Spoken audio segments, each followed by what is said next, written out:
Sitting down with David Popovici, world record holder in the 100 freestyle, fastest man in the textile 200 freestyle. David, you're in Lima getting ready for the World Junior Champs. Just first off, how's Lima treating you so far? Yeah, Lima's been treating me well. It's a little bit different from what we imagined. But again, what we imagined was simply out of imagination. But it's very different from Europe, from what we have at home.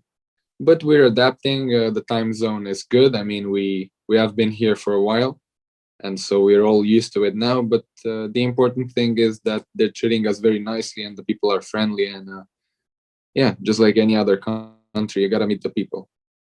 Yeah, that's really great to hear. It's exciting to see you at another big meet. This is your fourth big championship meet of the summer. Why World Junior Championships? Why was it important to you to not only scratch the 400 free final at European Championships, but come to this meet in Lima to compete at what is, I think, will be your last World Junior Championships? Yeah, and actually, if I remember correctly, my last junior meet ever, basically. So yeah, it's important because my coach always thought of competitions in the way of you can never get too much experience.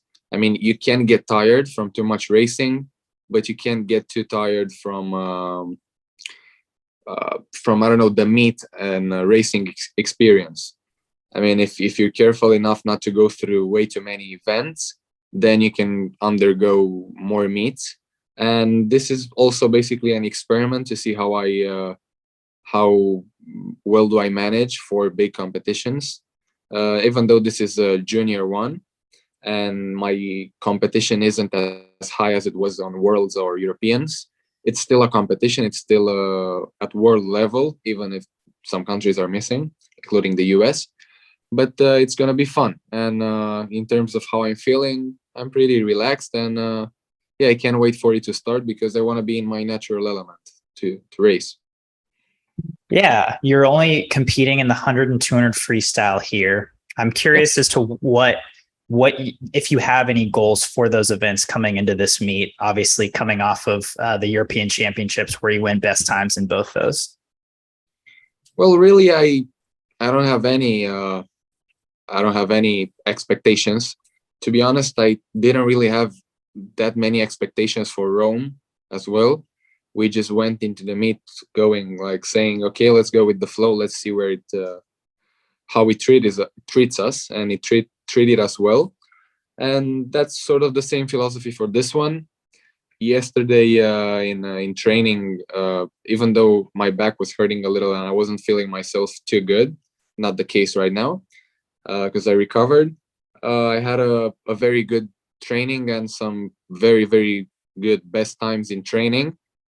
And I went to my coach and I said, I can't break the world record again. I it's too tiring getting through all of the process. I mean, it's not an objective we have or a goal we have for this meet to shock the world of swimming again. But if it happens, it will happen. That's the philosophy went with in Rome, and yeah, it works for us. I mean, just always being ready for the unexpected, even though not planned. So how do you deal with those unexpected highs? I guess, like you said, you're in deep in this summer. This is your fourth championship meet, and you're still practicing hard. And not only that, but going best times in practices. So what does that mean for you? Is that 50s race pace? Was that 100 off the blocks? What best times were you going? It was I mean, again, like I said before in previous interviews, I wouldn't really mind telling my times, but I think my coach would kill me. But it was a decomposed 100 race pace. So again, the 100. I guess it was because I was rested. We didn't have that many trainings, that many hard ones here, and we have just sort of been building up and getting a little bit of taper in. And in terms of how I've been dealing with the highs, I don't know. It's really, I have to accept that it's a new life. It comes with it. I mean, if you want to be good in something, you have to also accept the fact that some other factors are going to come into play. Recognition, a little bit of fame, like people recognize you on the street, and pictures, stuff. I mean, yeah, I have to adapt and accept the fact that I wanted this. I wanted to be good. I still want to be good. I want to be the best ever. So I have to take all of it into account. Yeah.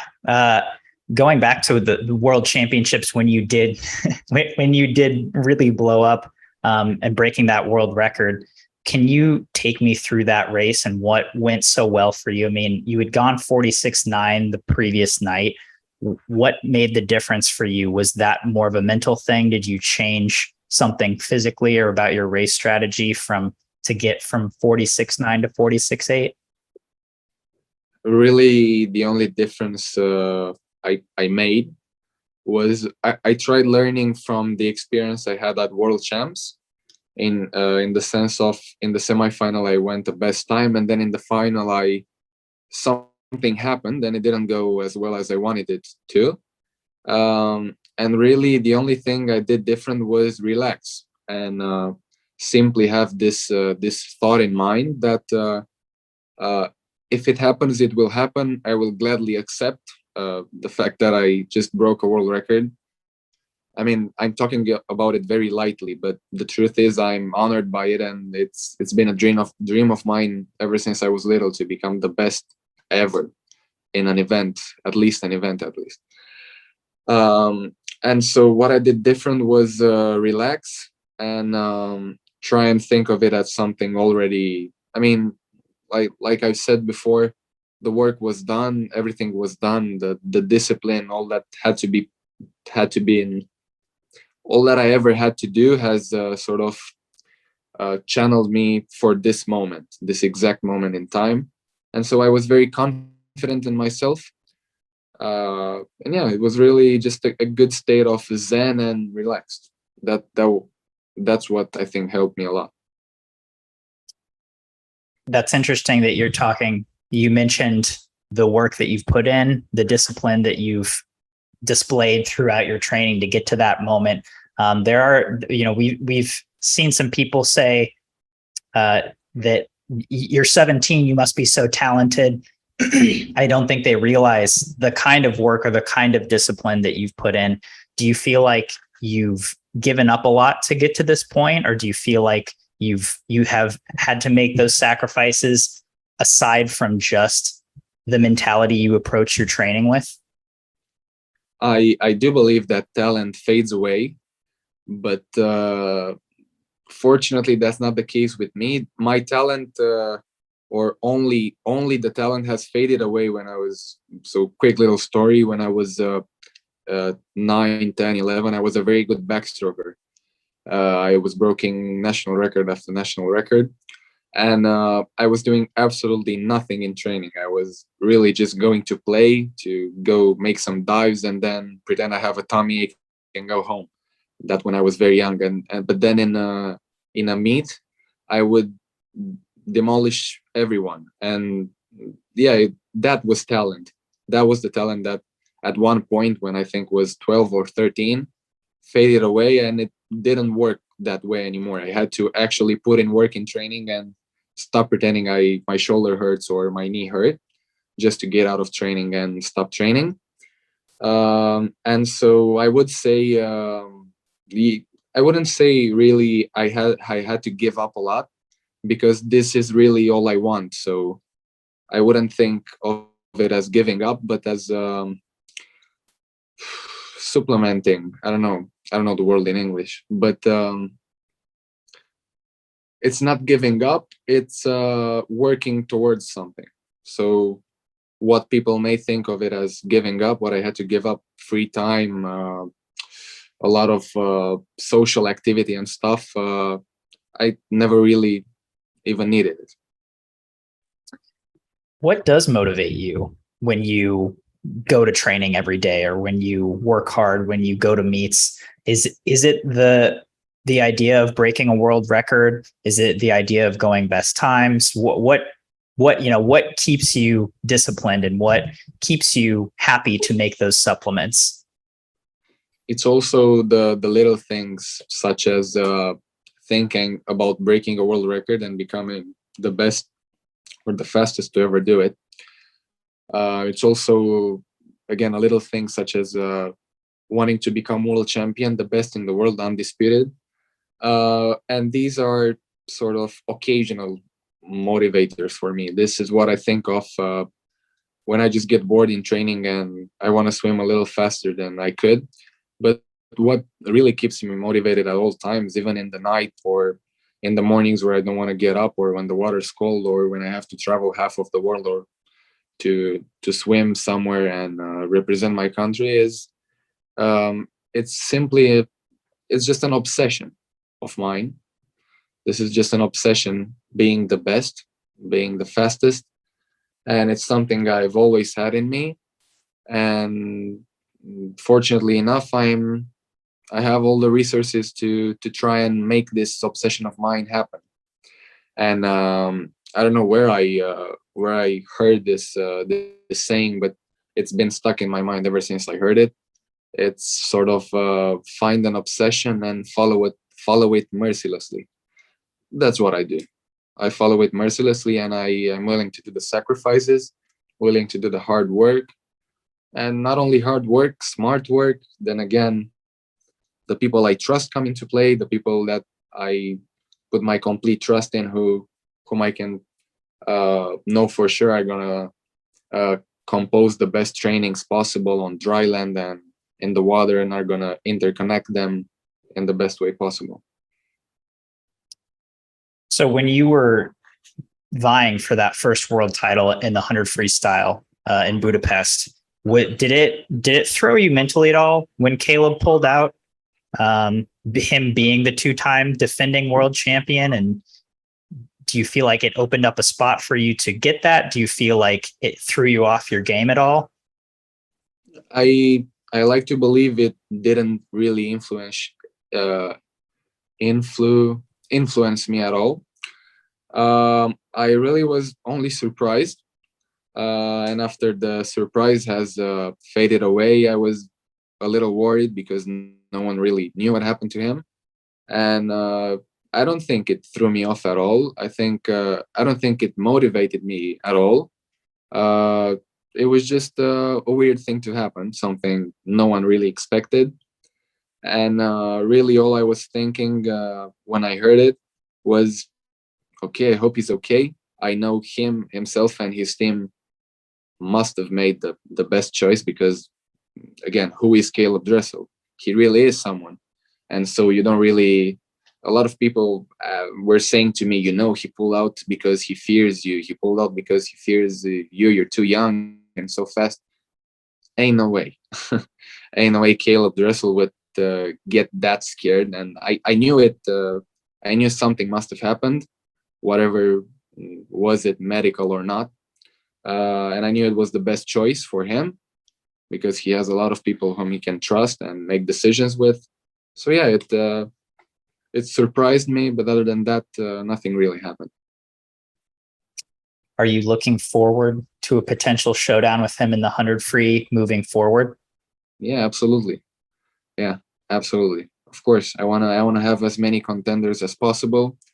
I want people to break my world record. I want me to break that world record again, and then I want to race with them. In Rome in 2009, they would break the world record in the heats, then in the semifinals, then in the final. And it just so happened that Cesar Cielo 46.91 stood the test of time. Do you think it will take another 13 years for that record to go down, or do you see a lot of guys breaking that world record in the next year, 2 years? I said that I hope other guys will break them, but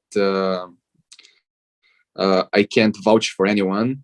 Instead, I can vouch, or I can try and vouch for me about basically improving my time, getting a personal best, because that's what it is.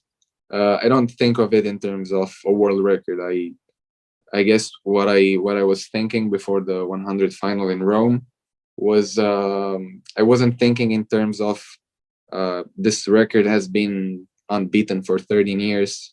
It's gonna take someone really special to do it. I wasn't thinking of it that way. I was just okay. I want to have a best time, and so that best time just so happened to be something I knew I had in me. I just had to display it, and also happened to be a world record. But whenever that may be, whenever I'm gonna improve my time and basically break the world record again, I'm not gonna think of it in the sense of a world record, the fastest man in history.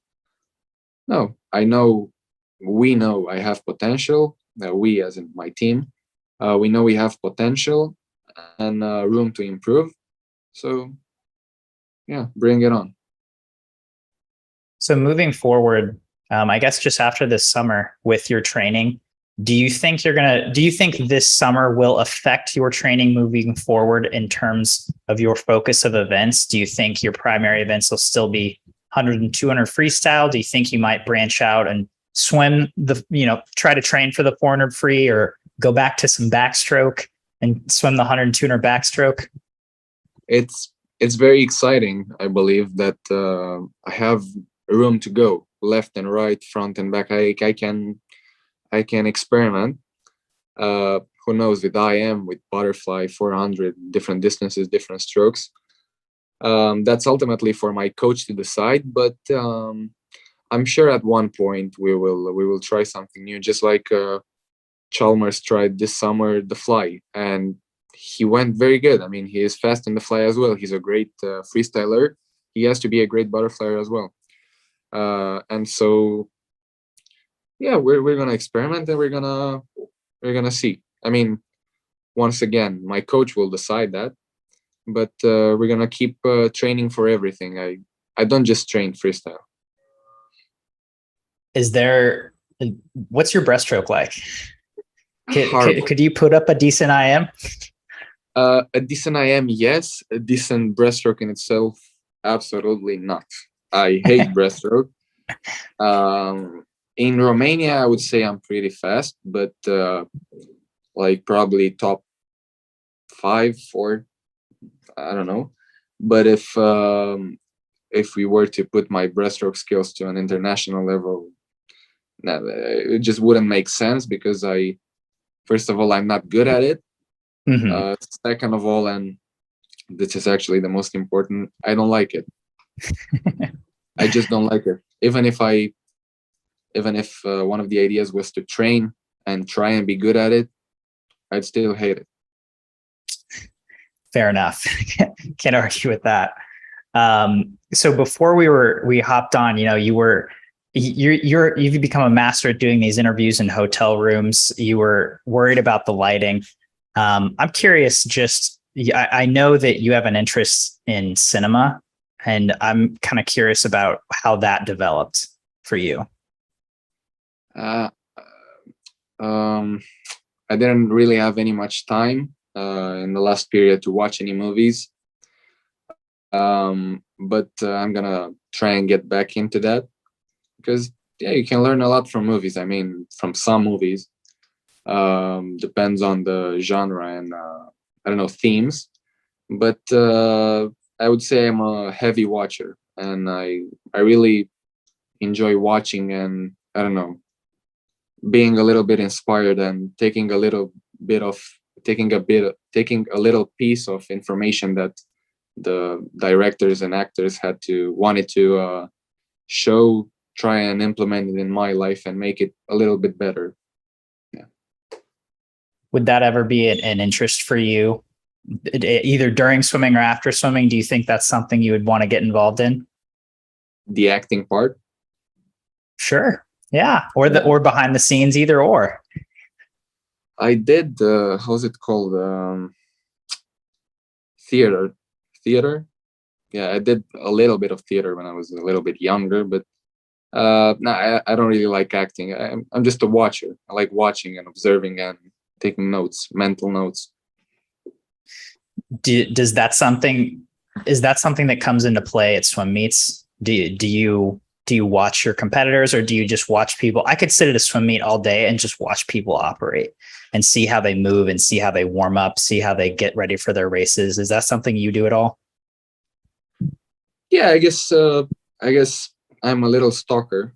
Yeah, I stalk people, even swimmers and stuff sometimes. And yeah, I just like watching their technique, watching their routines after and before practice, and uh, trying to make a mental note about them in terms of just some impressions about them, and then implementing that impressions in racing against them, and making those mental notes help me. Yeah. Yeah. Well, David, I want to be respectful of your time, but I always appreciate talking to you. Thank you for taking the time in Lima. Good luck for the World Junior Champs. Any parting thoughts before we sign off? Parting thoughts? What is that?